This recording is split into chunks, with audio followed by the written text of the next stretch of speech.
compulsory असतं जावपाकूच जाय design जावपाकूच जाय अशें आसा नैतिकता आसता पळय न्ही ती त्या हातूंत भितर जो कोण CM जो आसता तो त्या नैतिकतेच्या आदाराचेर वता आनी राजिनामा दिता आनी तो राजिनामा ते रोखड्याक एक्सेप्ट करता आनी त्या वेळाचेर गव्हर्नर तांकां सांगता फुडलो प्रक्रिया जाय जाल्यार तूं तो पदभार सांबाळ आनी फुडली सगळी प्रक्रिया फुडें करपाक वता असो एक तो सिस्टम आसा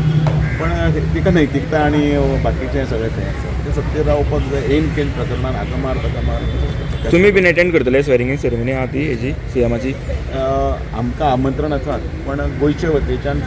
जर आमचे नेते डॉक्टर प्रमोद सावंत आनी थंय वचा इवन तांणी आसाम ते बाकीचे कडेन तांचें आमंत्रण आसा थंय वचप चड सोयीस्कर जातलें आनी बाकीचे पक्षाचे ज्यो अनेक मिटिंगे लायिल्ल्यो आसा प्रशिक्षण वर्ग चालू आसा त्याच बरोबर बाकीचे जे आसा ते सगळें फुडें व्हरपाचें काम म्हजें तें हांव